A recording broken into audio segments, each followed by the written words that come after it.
that was the only way to get her hands on the magic rock she wanted before a muscle-bound purple alien got it and completed his power glove? Yes! Yes. I love it. Well, great. Hey guys, Dennis Mockin here. Thanks for hanging out. Today's reaction is the latest pitch meeting. This is Black Widow, and I was very excited to finally watch this movie, and I'm even more excited to see what Ryan has to say about it. And as always, I will do my very best not to interrupt him too much, though I do apologize in advance for that. And then at the end, I'll give my overall opinions on the movie, and then touch on some things that Ryan may or may not have missed. But before we get into it, if you haven't already, please go over and support Screen Rant and Ryan George's channels. I'll leave both of those links along with link to the original video in the description. And as you guys can see, I'm getting pretty close to hitting 6,000 subscribers. And all you pitch meeting fans out there, if you do decide to subscribe, not only will you be helping me reach that goal, but you'll also be able to get access to future and past reactions I've done for pitch meeting, over 50 of them in fact, and it's super easy to do. All you have to do is just go right below this video. First, give that like button some love, and then click that big red button there. And without any further ado, let go. You have a movie for me? Yes, sir, Yay. I do. I was thinking we could do a Black Widow movie. Oh.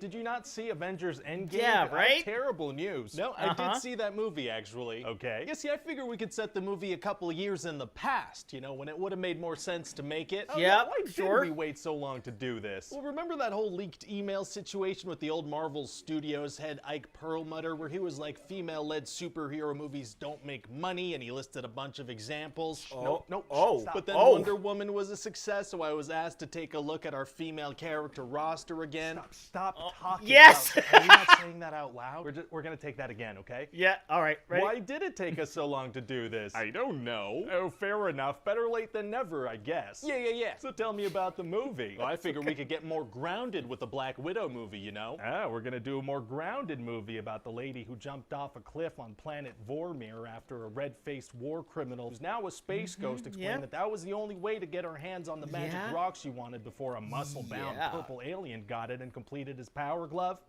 Yes! Yes. I love it. Well, great. So I figured we could have this whole big marketing campaign where ScarJo is like, you think you know Black Widow? Think again. So we're gonna learn a bunch of new stuff about her? Like, how does she get that vest that she wears in Infinity War? Oh, people love retroactively learning how characters they know got certain pieces of clothing we've seen them wear. Oh, I certainly hope they do, sir, because we've been really leaning into that for the past 5 years or so. We have, yeah. We're also gonna shed some new light on the character. Like, for example, did you know she went on a little adventure between Civil War and Infinity War? Oh, neat. Yeah, so it turns out when Natasha was a kid, she had like a fake family in Ohio, but they were actually Russian operatives living undercover. Okay. And then we're gonna jump forward in time, and Natasha's on the run from General Ross because of the Sokovia Accords. He's from some of the other movies. He is. It's all connected. Wow.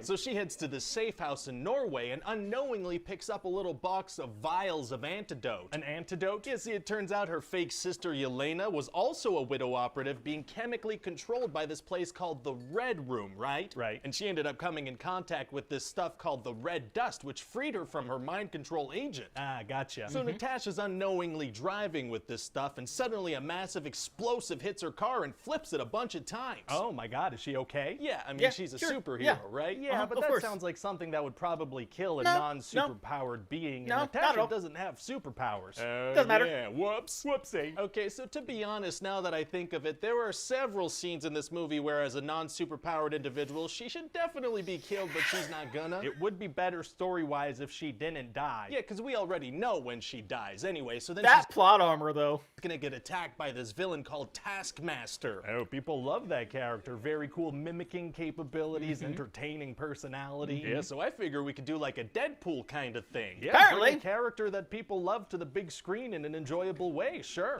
No, I meant like a Deadpool and X-Men Origins Wolverine kind of thing. Oh, turn the character into a mind-controlled killing machine with no speaking lines or personality traits. Yeah, that works too. Great, so then what happens? Well, Natasha escapes with the vials and goes to see her fake sister, and they start fighting when they see each other. Why? Because it's been a couple of minutes since the last action scene. Gotcha. And so Natasha finds out that this bad Russian guy Dreykov, who she thought she killed years ago, is actually still alive and still running the Red Room. Okay. And by the way, I was thinking we could get Ray Winstone to play him. Oh, he's great. Can he do a Russian accent? Doesn't matter. It matters a little. Nope. So then they realize they need to break their fake father Alexei out of jail, because he probably knows knows where the Red Room is. All right. So then these guards fire hundreds of bullets at Yelena, who's in a helicopter, and Natasha jumps down to help her dad. Very exciting. So then they all manage to fly away just as an avalanche is just destroying the prison. Well, thank God the hundreds of bullets didn't affect the helicopter in any way. Not at all. Yeah, it worked out great. So I guess a bunch of people are probably killed in that avalanche, huh? Were they all bad guys?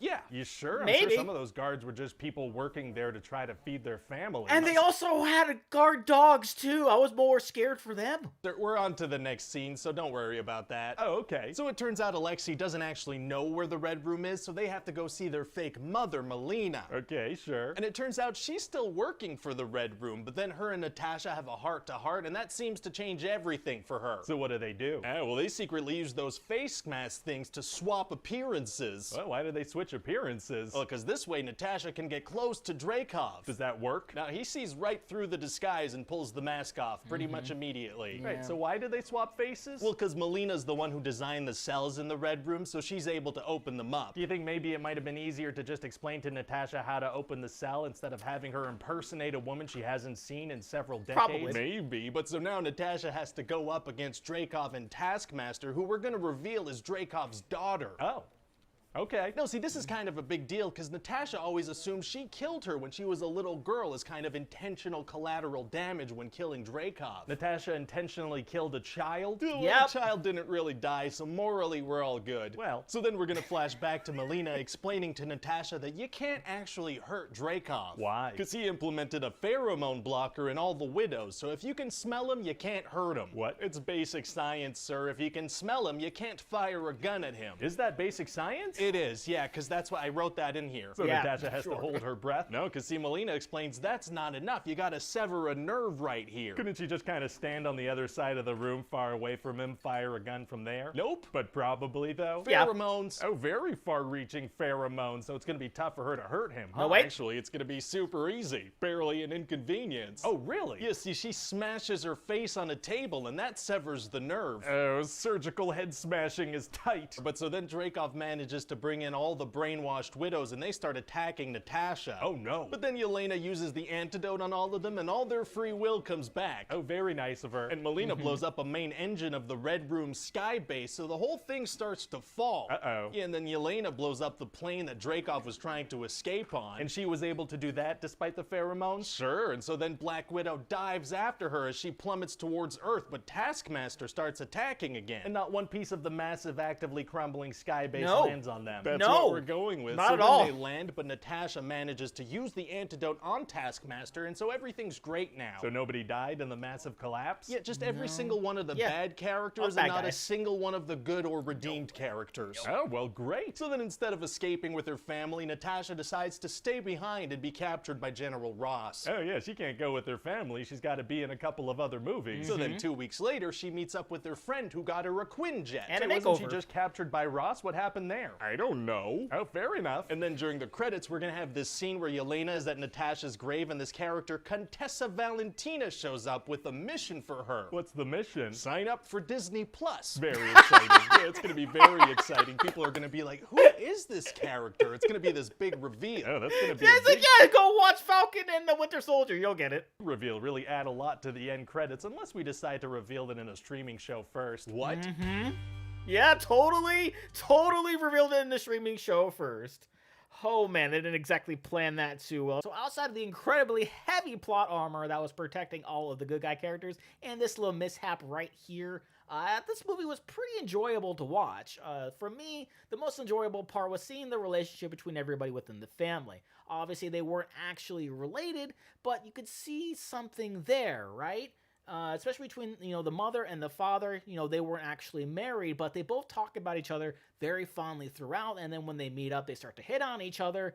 I don't know if that's love. I don't know if there was anything like that, but there's certainly something there, some sort of feelings, some sort of a connection. And then, you have the sisters who, obviously start off rough, but you can see them bond throughout the movie, talk a lot, the thing about the whole little jacket vest thing or whatever that she was wearing, and even with my favorite line in the movie where Natasha's sister talks to her about how ridiculous she looks whenever she does that little superhero landing thing, and she does like that, and she flips her hair up. That was absolutely hilarious to me because that felt like sort of like an inside joke between like all the producers and the actors, you know, even them knowing like how just ridiculous it was. So yeah, I thoroughly enjoyed this movie.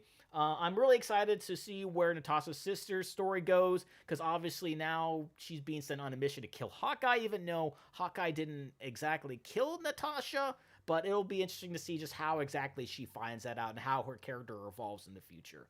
But that will do it for me here. And before I go, though, I want to give a huge shout out to all my $5 and up supporters on Patreon: Marvin Espinoza, Cruising, Wolfer310, and Kester Cronage, aka Kevin Crone. Thank you guys so much. And if you too like to have your name mentioned at the end of each and every one of my videos, plus many other fun goodies, please head on over to patreon.com/DennisMachina and become a patron supporter today. And with that being said, comment down below, what did you think about Black Widow? Please leave a like if you enjoyed. Also, you want to see past reactions I've done to other pitch meetings, got a nice playlist right over there full of videos for you. Share this video, subscribe if you haven't subscribed already, ring notification bell because I put up new videos every single day, and I'll see you guys next time.